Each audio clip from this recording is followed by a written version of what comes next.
The call came on a Tuesday morning, the kind of damp, gray day that made you want to stay in bed. I was in my office at the university, surrounded by the familiar clutter of my work, skulls on shelves, bone fragments in labeled boxes, and the faint smell of antiseptic that never quite went away. My phone buzzed and I picked it up without thinking much of it. "Dr. Rhodes, this is Detective Inspector Harris. We've got a situation." His voice was clipped, professional, but there was something underneath it, a tension that made the hairs on the back of my neck stand up. "What kind of situation?" I asked, already reaching for my coat. "A developer was clearing land for a new housing estate. They found bones, a lot of them, and they're not just buried, they're arranged." Arranged. The word hung in the air like a bad omen. I grabbed my kit and headed out the door. The estate was a sprawling piece of land on the outskirts of London, surrounded by dense woods and rolling hills. The kind of place that looked peaceful in the daylight, but felt like it had secrets when the sun went down. The developer's crew had stopped work, and the site was cordoned off with police tape. I could see the officers standing around, their faces pale and uneasy. Detective Harris met me at the edge of the site. He was a tall man with a weathered face and eyes that had seen too much. "This way," he said, leading me toward a large hole in the ground.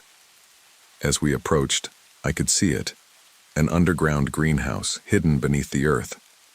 The glass panels were cracked and fogged with age, but inside, the light filtered through in eerie, distorted patterns.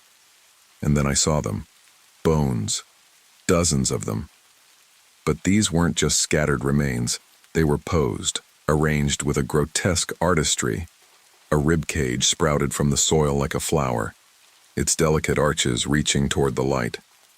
A skull rested on a bed of moss, its hollow eyes staring up at the glass ceiling. Fingers curled around the stems of plants, as if the dead were tending to the garden themselves. I felt a chill run down my spine. This wasn't just a crime scene. It was a masterpiece. I stepped inside, my boots crunching on the broken glass that littered the floor. The air was damp and heavy, smelling of earth and decay. I knelt beside the first skeleton, my gloved hands carefully examining the bones. "Female," I murmured, more to myself than to Harris. "Late 20s. No signs of trauma to the bones, but..." I paused, noticing something strange. The bones were pristine, almost polished. Whoever had done this had taken care to preserve them, to make them part of the display. "What do you make of it?" Harris asked, his voice low. I shook my head. "I've never seen anything like this. It's deliberate, like they're telling a story." As I moved through the greenhouse, I began to notice patterns. The skeletons weren't just randomly placed. They were arranged in groups, each one forming a kind of tableau, a cluster of bones around a tree root, as if the dead were embracing it. A single skeleton lying on its side, one arm outstretched toward the entrance. And then I saw it. On the far wall, carved into the stone, was a symbol. A flower, its petals intricately detailed. Beneath it, a single word, "Remember." I felt a knot tighten in my stomach. This wasn't just a killer's playground. It was a message. And I had a sinking feeling that it was meant for me. "We need to identify these remains," I said, turning to Harris. "And we need to find out who owned this land." He nodded, but his expression was grim. "We're already working on it. But Dr. Rhodes, there's something else you should see." He led me to a corner of the greenhouse where a small glass case sat on a pedestal. Inside was a single object, a locket. It was tarnished with age, but I could still make out the engraving on the front. "To Lily, with love." My breath caught in my throat. Lily, my sister's name. I reached for the locket, my hands trembling. It couldn't be hers. It couldn't. But as I opened it, I saw the photo inside, a picture of us taken years ago when we were still just kids. "No," I whispered, my voice breaking. "No, this isn't possible." But it was. The locket was hers. And if it was here, in this place of death, then so was she. The locket felt heavy in my hand, its cold metal biting into my palm. I stared at the photo inside, the smiling faces of two sisters who had no idea what the future held. Lily had been missing for 5 years. 5 years of searching, of hoping, of praying for a miracle. And now here she was. Or at least a piece of her. "Dr. Rhodes," Harris said gently, pulling me back to the present. "We need to focus. Whoever did this, they're still out there." I nodded, forcing myself to breathe. He was right. This wasn't just about Lily anymore. It was about all of them. The victims in this garden, their stories, their voices silenced by someone who thought they could turn death into art. We spent the rest of the day cataloging the remains. There were 12 skeletons in total, each one posed with a disturbing elegance. As I worked, I began to notice something strange. The arrangements weren't random. They followed a pattern, a kind of twisted logic. "Look at this," I said to Harris, pointing to a cluster of bones arranged around a tree root. "The way they're positioned, it's almost like they're embracing it. And over here, this one lying on its side, reaching out, it's like they're telling a story." Harris frowned. "A story? What kind of story?" I hesitated, my mind racing. "I'm not sure yet, but there's something familiar about it, something symbolic." It wasn't until later, when I was back in my office, that it hit me. I was staring at the photos we'd taken of the greenhouse, the skeletons arranged in their eerie tableaus, when I noticed something I hadn't before.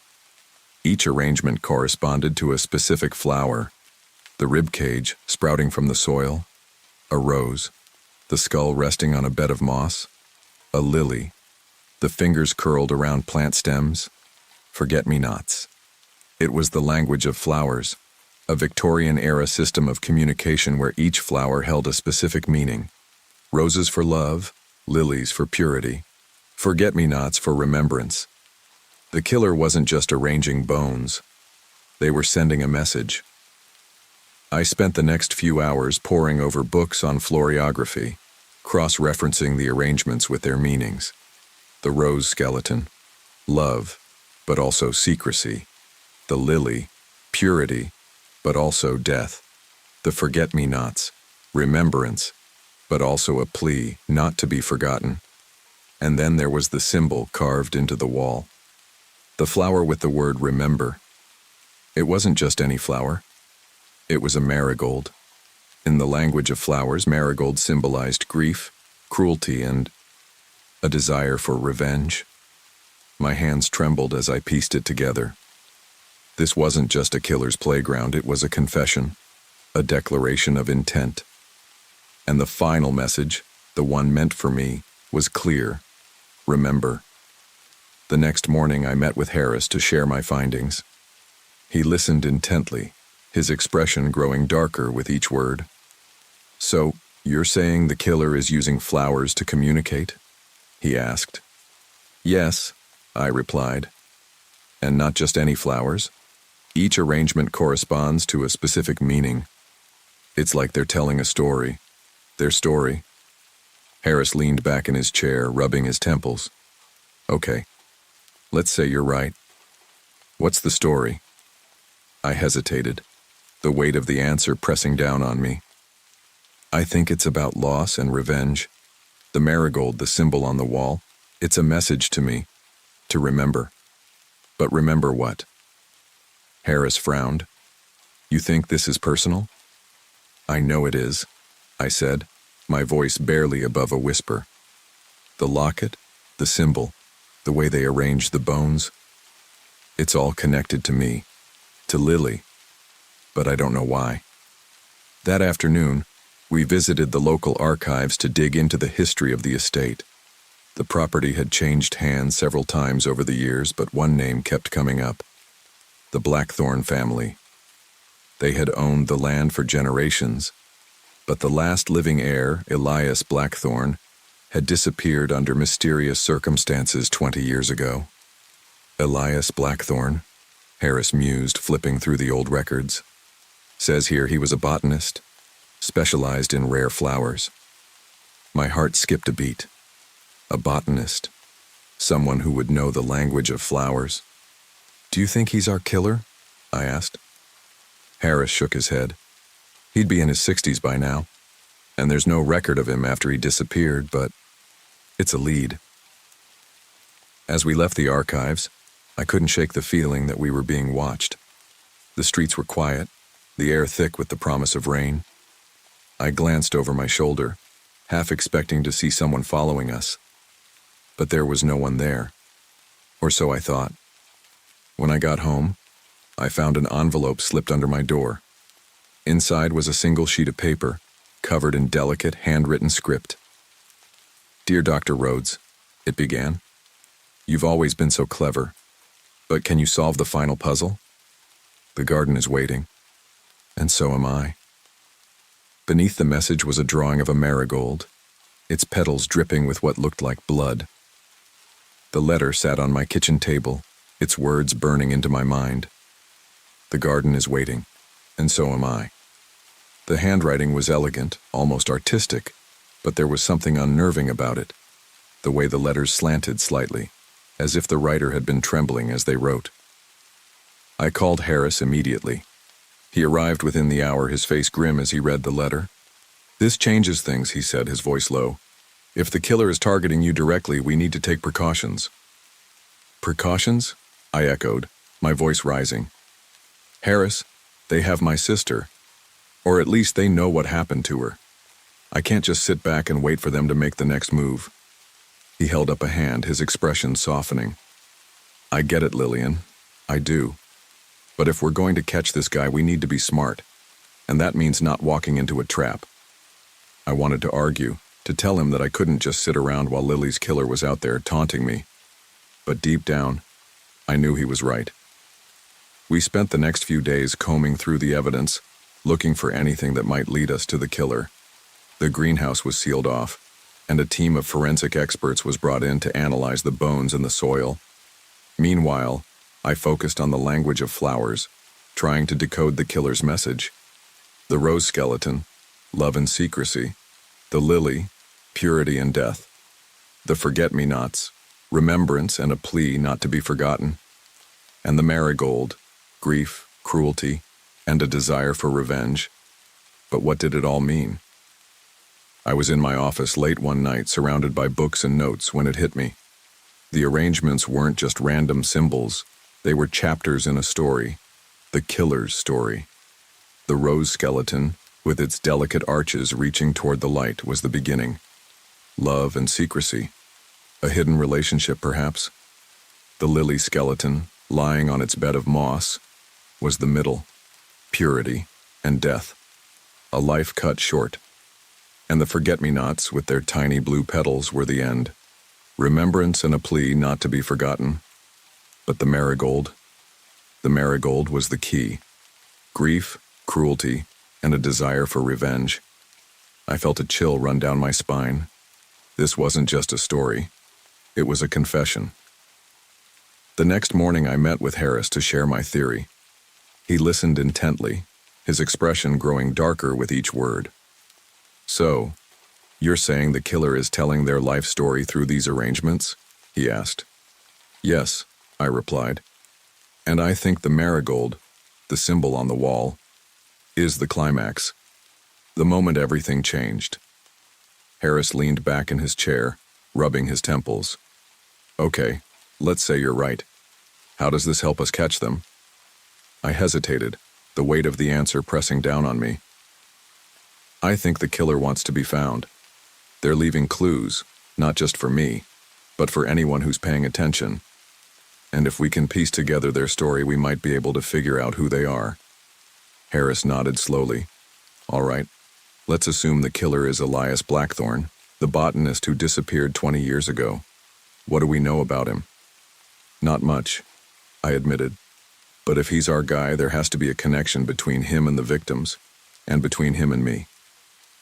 That afternoon, we visited the local library to dig deeper into Elias Blackthorne's past. The librarian, an elderly woman with a kind smile, remembered the Blackthorne family well. Elias was a strange one, she said, her voice tinged with sadness. Brilliant but troubled. He was obsessed with his work, always holed up in that greenhouse of his. But after his wife died, he changed. His wife? I asked, my heart skipping a beat. The librarian nodded. Eleanor, she was a lovely woman, died in a car accident along with their daughter. Elias was never the same after that. I exchanged a glance with Harris. This was it, the connection we'd been looking for. Do you know where Elias went after he disappeared? Harris asked. The librarian shook her head. No one knows. He just vanished.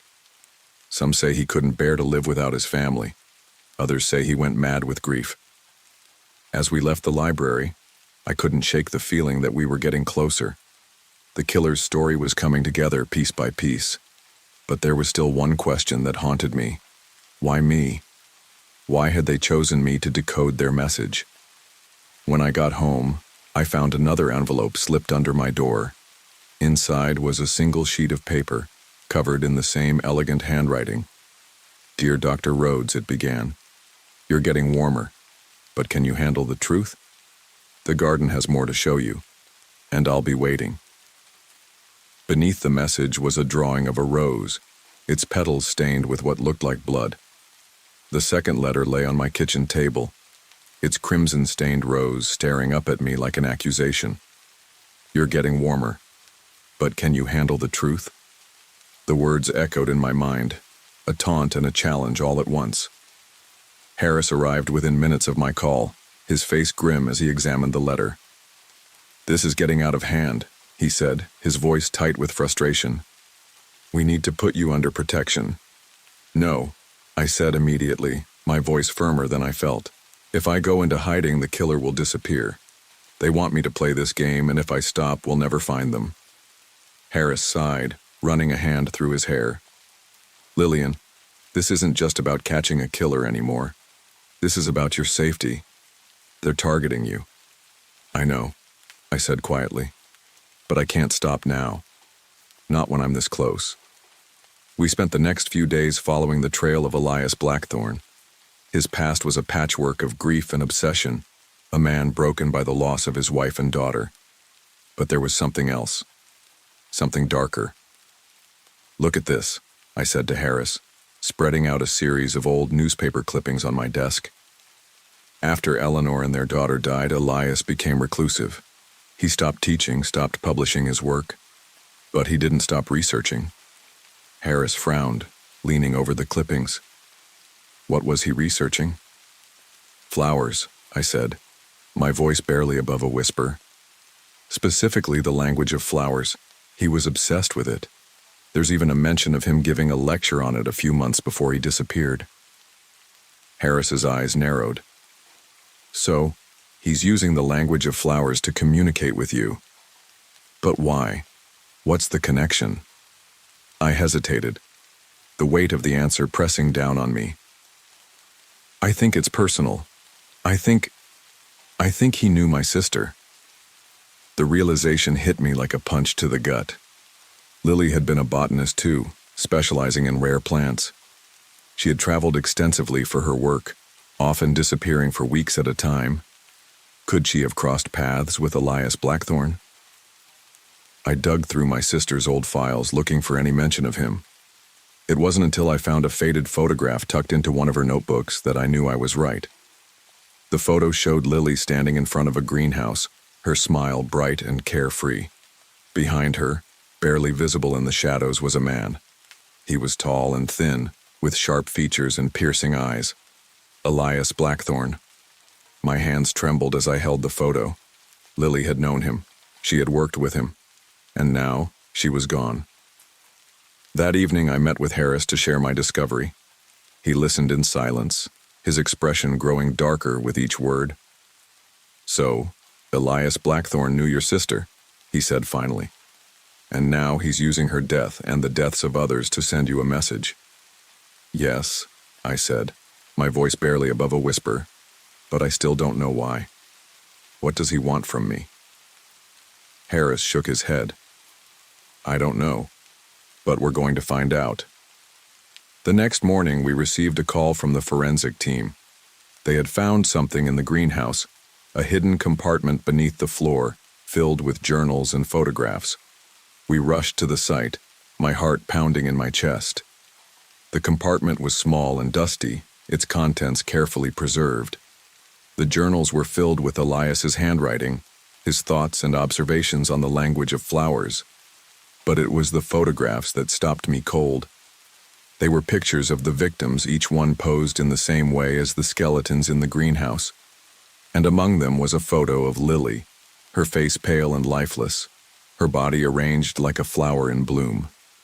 I felt a wave of nausea wash over me. This wasn't just a killer's confession, it was a shrine. As we left the greenhouse, I couldn't shake the feeling that we were being watched. The air was thick with the scent of damp earth and decaying leaves, and the trees seemed to close in around us. When I got home, I found another envelope slipped under my door. Inside was a single sheet of paper, covered in the same elegant handwriting. "Dear Dr. Rhodes," it began, "you're so close now, but the final bloom is the most dangerous. Will you have the courage to face it?" Beneath the message was a drawing of a thorned rose, its petals dripping with blood.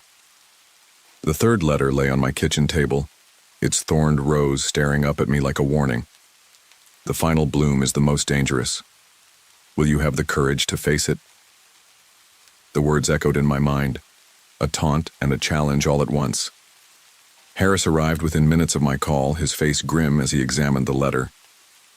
"This is it," he said, his voice tight with determination. "We need to end this, now." I nodded, my hands trembling as I clutched the photo of Lily. "I think I know where he is." The clue was in the journals we had found in the greenhouse. Elias Blackthorne had written extensively about a private garden he had cultivated, a place where he could commune with the flowers. It was hidden deep in the woods, accessible only by a narrow, overgrown path. We set out at dawn, the air thick with the scent of damp earth and decaying leaves. The path was treacherous, the ground uneven and slick with mud. The trees seemed to close in around us, their branches twisting like skeletal fingers. As we walked, I couldn't shake the feeling that we were being watched. The forest was unnaturally quiet, the only sound the crunch of leaves beneath our feet. "You sure about this?" Harris asked, his voice low. "No," I admitted, "but I don't have a choice." The garden was exactly as I had imagined it, a hidden clearing surrounded by towering trees, their branches forming a natural canopy. In the center was a small greenhouse, its glass panels fogged with age. But it was what lay outside the greenhouse that stopped me cold. The ground was littered with bones, arranged in the same macabre tableaus as the ones in the first greenhouse. Rib cages sprouted from the soil like flowers, skulls rested on beds of moss, and fingers curled around the stems of plants. And in the center of it all was a single towering rose bush, its thorns glistening in the pale morning light. "This is it," I whispered, my voice barely audible. "The final bloom." We approached the greenhouse cautiously, our footsteps muffled by the thick layer of leaves on the ground. The door was ajar, the hinges rusted and creaking in the wind. Inside, the air was damp and heavy, smelling of earth and decay. The walls were lined with shelves, each one filled with jars of preserved flowers. In the center of the room was a table, its surface covered with tools and scraps of paper. And sitting at the table, his back to us, was a man. He was tall and thin, his hair a wild tangle of gray. His hands moved with a practiced precision, arranging a cluster of bones into a delicate flower-like shape. "Elias Blackthorne," I said, my voice trembling. He turned slowly, his piercing eyes locking onto mine. For a moment there was silence. Then he smiled, a cold, twisted smile that sent a chill down my spine. "Dr. Rhodes," he said, his voice smooth and calm. "I've been waiting for you." Harris stepped forward, his hand resting on the hilt of his gun. "It's over, Blackthorne. You're under arrest." Elias laughed, a low, guttural sound that echoed through the greenhouse. "Arrest?" For what? Creating art? For murder, I said, my voice shaking with anger. For killing all those people. For killing my sister. His smile faded, replaced by a look of genuine confusion. Your sister? Oh no, Dr. Rhodes. You misunderstand. I didn't kill your sister. She was already dead when I found her. I felt a wave of nausea wash over me. What are you talking about? Elias stood, his movements slow and deliberate. Your sister was a brilliant botanist just like me. She came to me for help to learn the language of flowers. But she was fragile, broken. When she died, I couldn't let her beauty fade. So I preserved her, just like the others. I stared at him, my mind reeling. You're lying. He shook his head, his expression almost pitying. I'm not. Your sister took her own life, Dr. Rhodes, and I gave her a second chance to bloom. Harris stepped forward, his gun drawn. Enough. You're coming with us. Elias smiled again, his eyes gleaming with a dangerous light. Oh, I don't think so. Before Harris could react, Elias reached beneath the table and pulled out a knife. The blade glinted in the dim light, its edge sharp and deadly. The final bloom, he said, his voice a low whisper. Will you have the courage to face it? Elias Blackthorne stood before us, his knife glinting in the dim light of the greenhouse. His smile was cold, his eyes gleaming with a dangerous light. Harris had his gun drawn, but Elias didn't seem fazed. Put the knife down, Harris said, his voice steady but tense. It's over. Elias laughed, a low, guttural sound that sent a chill down my spine. Over? No, Detective, it's only just beginning. He lunged at Harris, the knife slicing through the air. Harris fired, the shot echoing through the greenhouse, but Elias moved with a speed that belied his age. The bullet grazed his shoulder and he stumbled but didn't fall. Lillian, run! Harris shouted, but I couldn't move. My eyes were fixed on Elias, on the blood dripping from his wound, on the madness in his eyes. You don't understand, Elias said, his voice a low whisper.